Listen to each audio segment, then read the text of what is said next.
मित्रों नमस्कार। Life lesson with बसंत गुरु जी में आपका स्वागत है। सूत्र में कहा गया है, यहाँ पर एक प्रार्थना है कि तमशो माँ ज्योतिर्गमया, असतो माँ सद्गमया, मृत्युर्मा अमृतम गमया। हम इस प्रार्थना में क्या मांग रहे हैं? एक के बदले दूसरा,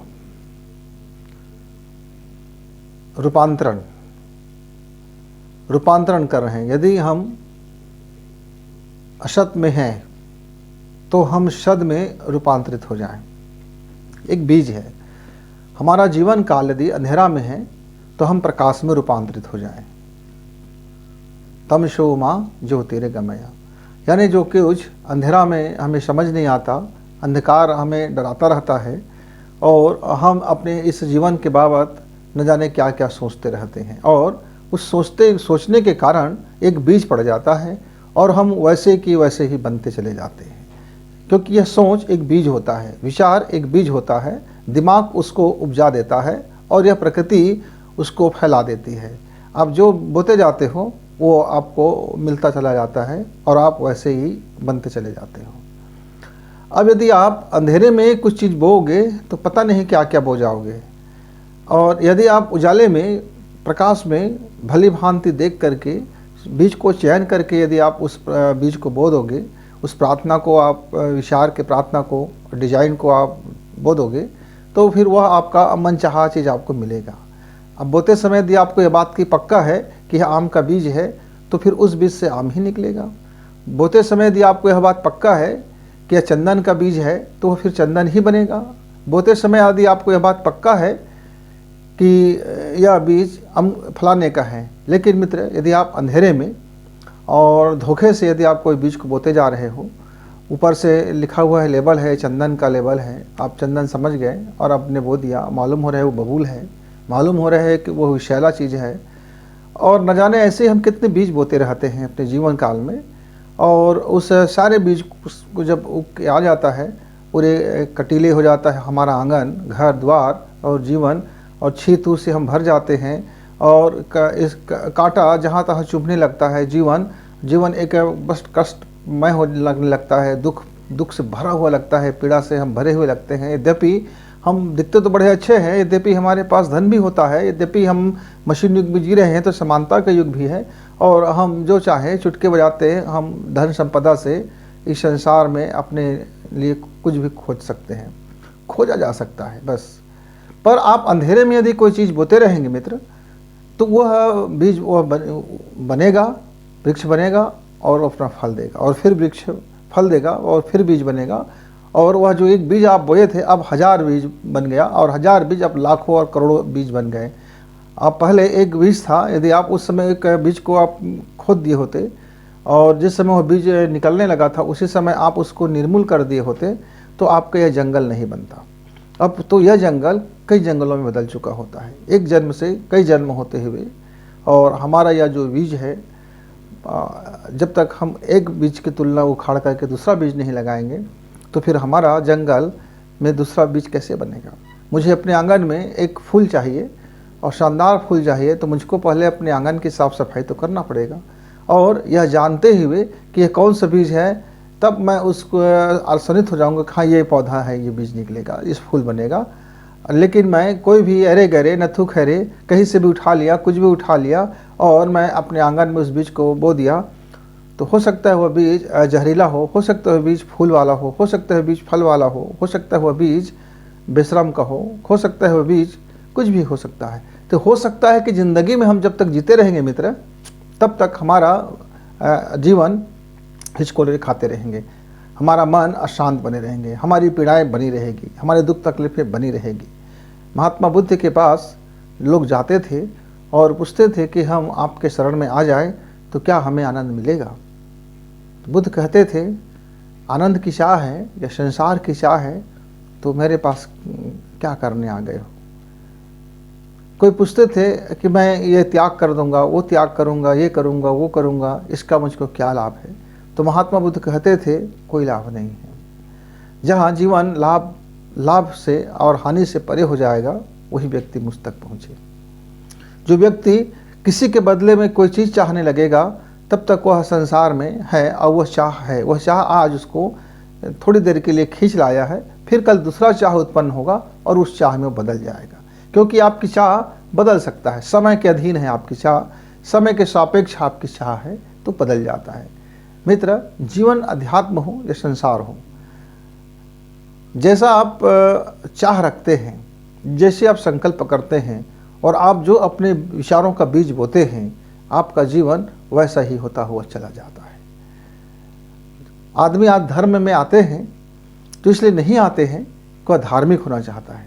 आदमी धर्म के शरण में आता है तो सिर्फ इसलिए आता है कि आज जो उसकी पीड़ा है, आज जो उसका दुख है, आज जो उनका संताप है, आज जो उनका हानि है, आज उनके पास पुत्र नहीं है, आज उनके पास पुत्री नहीं है, आज उनके घर में सुख चैन नहीं है, आज उसके घर में तबाही है, नाना प्रकार के कोर्ट कचहरियाँ हैं, तमाम तरह के परेशानियाँ हैं।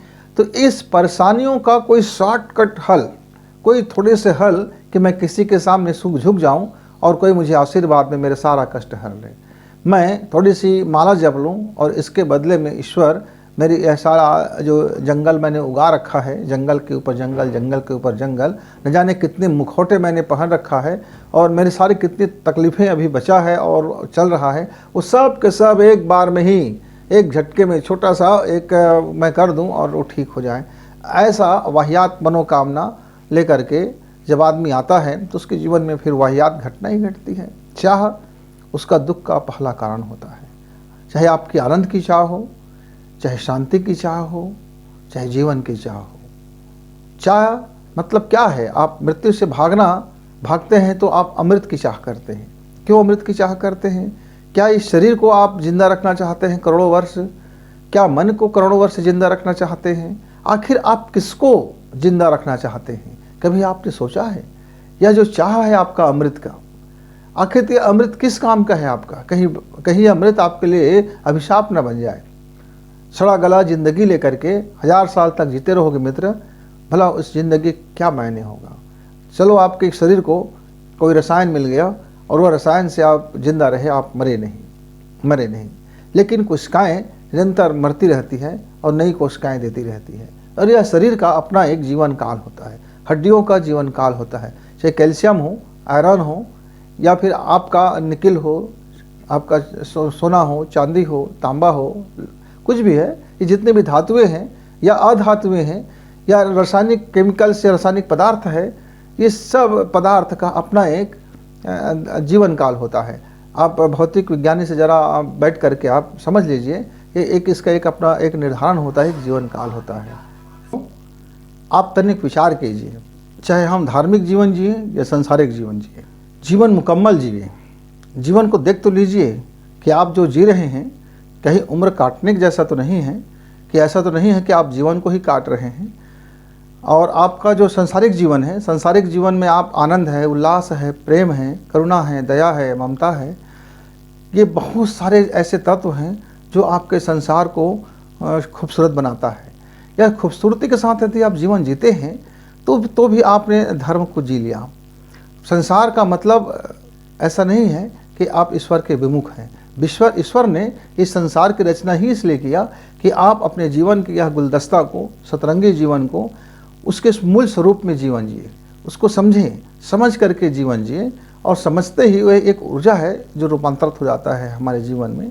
तो मित्रों, यह प्रार्थना का बीज आप एक बार बो के देखें कि जो भी जीते हैं, आपका जीवन में जो भी रस आता है या जीवन की जिस दौर से आप गुजरते हैं, चाहे शोक है, पीड़ा है, खुशी है, उल्लास है, या सब अलग अलग जो रस है, इस रस को एक बार आप भली भांति समझ लीजिए। और समझने के बाद आपका जीवन, आप जो आप चाहोगे, फिर आपका वो जीवन वैसा बनता हुआ चला जाएगा। इसके लिए आपको बहुत ज़्यादा मगजमारी करने की ज़रूरत नहीं है। आपको घर त्यागने की ज़रूरत नहीं है, धन त्यागने की ज़रूरत नहीं है, परिवार त्यागने की ज़रूरत नहीं है, अपने को भी त्यागने की ज़रूरत नहीं है। सिर्फ आपको क्या करना है, आपको पकड़ना नहीं है। आपको इसमें जो पकड़ लिए हैं आपने, बड़ी गहरी पकड़ आपने बना लिया है, आपने खुद पकड़ लिया है, इस पकड़ को केवल छोड़ देना है। अभ्यास कीजिए, एक बार पकड़ छूटने का अभ्यास हो जाएगा तो फिर धीरे धीरे आपका जीवन अध्यात्म होता हुआ, आपका हर प्रार्थना का बीज फिर अंकुरित होगा और आप जो भी प्रार्थना करेंगे वह वृक्ष बन करके पुष्पित होगा, पल्लवित होगा और फिर बीज बन करके वह हजारों बीज में बनता हुआ और हजारों पेड़ बनता हुआ वह एक चक्र चलने लगेगा। यदि आपको इस चक्र से बाहर निकलना है, चक्र में ही नहीं पड़ना है, तो फिर आपके अपने बीज का चयन करना होगा। प्रार्थना में उसी बीज का चयन कीजिए जो बीज आपको आवागमन से या जंगल से या संसार से और जो आपकी जो चक्र चल जाता है इसके बदले इसके बदले इसके बदले, तो अदले बदले वाले जब तक आप में लगे रहेंगे मित्र, तब तक आप आते रहेंगे, जाते रहेंगे। पीड़ा अनुभव होगा, दुख होगा, शरीर मिलेगा, शरीर नष्ट होगा, मन मिलेगा, मन नष्ट होगा, आत्मा मिलेगी और अब न जाने क्या क्या होता हुआ आपके जीवन में चला जाएगा। तय आपको ही कर लेना है कि देखिए, तो हाँ, एक बार प्रार्थना करने से पूर्व आप जो बीज बो रहे हैं उस बीज के बारे में भली भांति एक बार जान लीजिए, समझ लीजिए।